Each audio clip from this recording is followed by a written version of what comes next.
लेकिन मैं सुल्फा पीता था, तांबा पीता था, भंग पीता था। जब कस लगाया तो स्वामी जी ने मुझसे एक बात कही, भाई देखो, तंबाकू पीवो, थूको, खाओ, थूको, सूंघो, छींको, भाई तुम्हारे हाथ क्या आया। सभी दर्शक साथियों को नमस्ते, मैं सोनू आर्य, आप देख रहे हैं मिशन आर्यवर्त। स्वागत है आप सबका और खटखट टोल न्यूज़। आज हम लोग मौजूद थे आर्य समाज की गतिविधियों के अंतर्राष्ट्रीय केंद्र स्वामी इंद्रवेश विद्यापीठ आश्रम टिटोली, और यहाँ 3 दिन का वेद प्रचार कार्यक्रम चला हुआ था। सन्यासियों की कार्यशाला का भी आयोजन यहाँ किया गया है। पूज्य स्वामी आर्यवेश जी के नेतृत्व में आगामी कार्यक्रम क्या रहेगा, किस प्रकार सन्यासी जाकर के वैदिक धर्म का प्रचार प्रसार करेंगे, आर्य समाज को जन जन तक कैसे पहुंचाया जाए, वो सभी बातों का अवलोकन मंथन यहाँ किया जा रहा है। और साथ में नए सन्यासी कैसे तैयार किए जाएं, ब्रह्मचारी कैसे तैयार किए जाएं, वानप्रस्थी कैसे तैयार किए जाएं, उन सारी बातों के ऊपर गहन मंथन यहाँ किया जा रहा। फिलहाल अभी मेरे साथ बात करने के लिए आर्य समाज के एक बड़े वरिष्ठ सन्यासी, 88 वर्ष आपकी उम्र हो चुकी है और पूरा जीवन आपने आर्य समाज के कार्यों में समर्पित किया है। आर्य समाज को जन जन तक पहुंचाने का कार्यक्रम आपने किया। स्वामी इंद्रवेश जी के साथी आप रहे, उनके साथ आपने बड़े लंबे समय तक कार्य किया। स्वामी आत्मानंद जी हमारे साथ मौजूद हैं। आइए स्वामी जी से बात करते हैं, उनके जीवन को लेकर के जानते स्वामी जी से कैसा उनका अनुभव रहा और क्या क्या उन्होंने जो है समाज में जा करके देखा और किया। स्वामी जी सबसे पहले तो स्वागत करते हैं आपका। ओम। अच्छा स्वामी जी, सबसे पहले तो यही जानना चाहेंगे, आर्य समाज में आपका परिचय कैसे हुआ, किसकी प्रेरणा से आप आर्य समाज में आए, और आर्य समाज में आने से पहले आपका जीवन कैसा था, और आर्य समाज में आने के बाद आपके जीवन में क्या परिवर्तन आया। ओम ओम। मैं आर्य समाज में जब आया, जब मेरा कुछ जीवन खराब हो गया था जी। मैंने ऐसे साधुओं के साथ में, ऐसे बाबा जी के साथ में मैं पड़ गया था जिन्हों से बहुत सी कुरीतियाँ मुझ में आ गई थी जी। और मैं उस समय शराब तो नहीं थी, लेकिन मैं सुल्फा पीता था, तांबा पीता था, भंग पीता था और मुझ में बहुत ही अवगुण थे। मैं बाबा जी के साथ रहता था और अपने मन में ये सोचता था कि मैं कितना विद्वान हूँ, कितना जानकार हूँ। लेकिन जब मुझको पता लगा कि आर्य समाज की संस्था एक ऐसी है, एक जो कुछ देश में विपरीत सी लगती है। जब हमने आर्य समाज में जाने का आरंभ किया, एक व्यक्ति ने हमसे कहा, एक भाई तुम ये जो पाखंडियों के साथ में पढ़ रहे हो, तुम्हारा जीवन खराब हो जाएगा। हमने अपने मन में सोचा, तो ऐसी जगह कौन सी है जहाँ जा कर के हम ये सोच सकते हैं कि हमारा जीवन सफल हो और हम किसी अच्छे मार्ग पर जाएं। उन्होंने हमसे कहा कि तुम आर्य समाज में जाओ, सत्यार्थ प्रकाश पढ़ो। हमने जब आर्य समाज में जाना शुरू किया तो हमारा परिचय हुआ सबसे पहले स्वामी धर्मानंद, वैदिक ब्रह्म जिससे कहते हैं, और रामपत जो हमारे यानी उसके क्या नाम है, रोहतक के जो एक वो प्रचारक थे, उनके पास में जब मैं वहाँ गया तो उन लोगों ने मुझको सत्यार्थ प्रकाश के प्रेरणा दी। और सत्यार्थ प्रकाश जब मैंने पढ़ा तो मुझको पता लगा कि ये बिल्कुल ही विपरीत जगह है जहाँ पर मैं खड़ा हुआ हूँ। ये जीवन बिगाड़ने की व्यवस्था है, इससे तो अपना जीवन खराब होगा। तब मैंने आर्य समाज में जब मैं गया तो मेरी ये जो कुरीति हैं, मैं जो आर्य समाज का मैंने प्रचार सुना, पहले ऐसा हुआ कि स्वामी धर्मानंद से हम उसमें कहा था, यानी सभा में, एक स्वामी जी आप भजन सुनाएं। तो स्वामी जी ने ये कहा कि भाई मैं आपको व्याख्यान भजन जब सुनाऊंगा जब आप हुक्का, चिलम और बीड़ी बंद कर देंगे। तो सब लोगों ने बंद कर दिया था। मैं सुल्फा पीता था, मैंने जब ये चिलम भरी और जब मेरे हाथ में चिलम थी तो मैंने वे अपने हाथ से दाब के रखी, और जब स्वामी जी बोलने लगे और उनकी मुझसे निगाह फिरी तो मैंने उसमें तुम्हारे कस लगाया। जब कस लगाया तो स्वामी जी ने मुझसे एक बात कही, भाई देखो, तंबाकू पीवो, फूको, खाओ, थूको, सूंघो, छींको, भाई तुम्हारे हाथ क्या आया। मेरे उसी समय ये ऐसे लगी जैसे मुझको किसी ने करंट दिया हो, और मैंने जब इसे ये तंबाकू छोड़ा और आर्य समाज में आया। आज मैं अपने जीवन को सफल बना हुआ देखता हूँ। और मेरी बहुत ही तुम्हारे विद्वानों से जानकारी हुई है, वेद और शास्त्रों का जब मैंने विद्वानों से कुछ सीखा यानी सुना है और फिर पढ़ा है, तो मुझको आज अनुभव हुआ है कि मैं उस नरक से स्वर्ग में आ गया हूँ। ओम। अच्छा स्वामी जी, आपने कहा कि स्वामी धर्मानंद जी के संपर्क में आए, वहाँ से आपका एक नया जीवन प्रारंभ हुआ, सारी कृतियों को आपने त्याग दिया और आर्य समाज की भट्टी में तप करके आप एक जो है अच्छे व्यक्ति बन गए।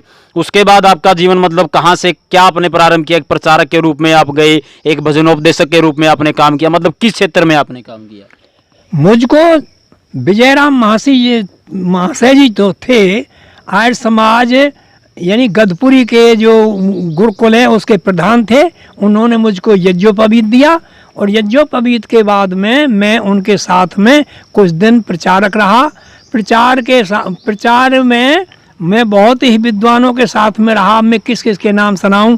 वैसे मैंने रामपत से लेकर के पृथ्वी सिंह से लेकर के और जितने भी उस समय के प्रचारक थे मैंने सबसे संपर्क किया और मैं तभी से भजन गाने के संपर्क में पड़ा।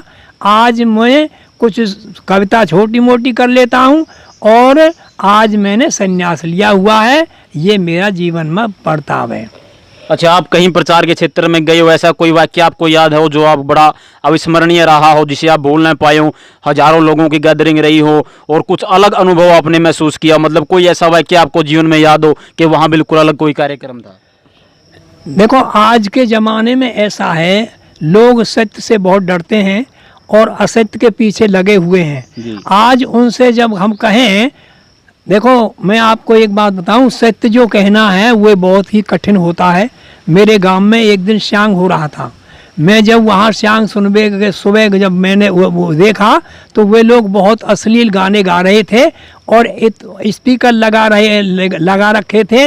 मैंने वहाँ जा कर के उनसे कहा कि भाई स्पीकर बंद कर दो या तुम्हारे अपने यानी स्पीकर बंद कर दो या ये गाने बंद कर दो। तो उन लोगों ने मुझसे ईर्ष्या मानी। एक बार में जा कर के उन लोगों ने यानी पीट भी दिया।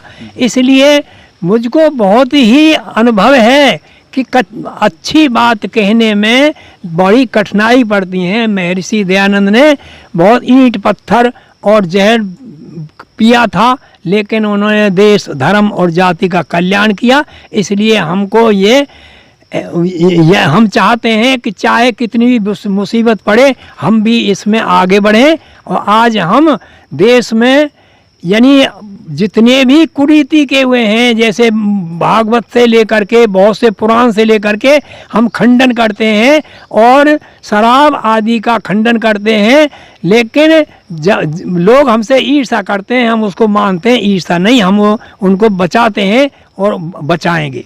अच्छा, आर्य राष्ट्र के स्वपन दृष्टा सार्वदेशिक आर्य युग परिषद की स्थापना जिन्होंने की और वर्तमान में जितने भी सन्यासी हम देख पा रहे हैं, चाहे स्वामी आर्यवेद जी की बात करें और भी जितने सन्यासी जो बड़े उच्च कोटि के हैं, वो सब स्वामी इंद्रवेद जी के संपर्क में आए, स्वामी इंद्रवेद जी के साथ रहे, काम किया और उन्हीं की प्रेरणा पा करके वो सब लोग आज संन्यास दीक्षा लेकर के आर्य समाज के प्रचार प्रसार को गति से आगे बढ़ा रहे हैं। तो आपका भी स्वामी जी के साथ घनिष्ठ संबंध रहा होगा, आप भी उनके साथ ही रहे होंगे। आपने स्वामी जी से क्या सीखा? देखो, आर्यवेश के साथ में रहे हैं हम। पहले हम उनके यानी इंद्रवेश के साथ में नहीं रहे। वैसे उनकी सभा में हम गए थे, लेकिन हम बहुत ज़्यादातर अब आर्यवेश के साथ में रह रहे हैं।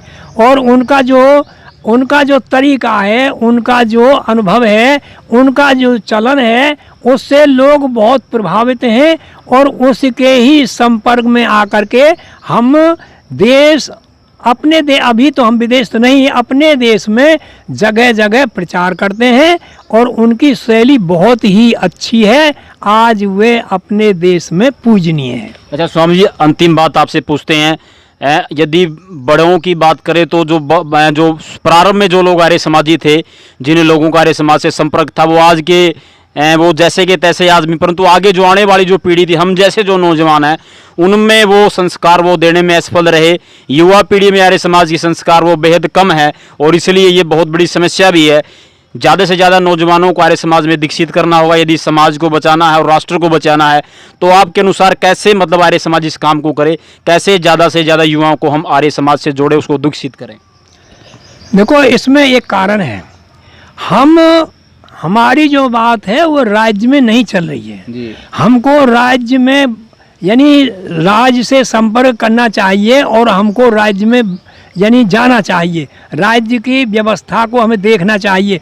और जितने भी हमारे ये कमी हमारे राज्य की है, क्योंकि हमारे यहाँ जैसे टेलीविज़न है, जैसे तुम्हारे अब सुबह से शाम तक लोग मोबाइल में तुम अनेक तरह के गाने आदि भरते हैं, अनेक तरह के जो कुचेष्टा की चीज़ उसमें दिखाई जाती है, उसमें कोई प्रबंध नहीं है। आज के युग में बच्चों का जो मोबाइल जो बच्चों दी जाती है, वे बच्चों का धर्म से कोई वह नहीं है वास्ता। वे लोग जितने भी हैं अश्लील और अधर्मी चीज़ देखते हैं। राज्य की इस पर कोई निगाह नहीं है, इस पर आर्य समाज की निगाह है, लेकिन आर्य समाज की इस समय बात चलती नहीं है। अच्छा, तो आप थे स्वामी आत्मानंद जी भाई और उनके जीवन से जुड़े हुए तथ्यों पर हम बात कर रहे थे।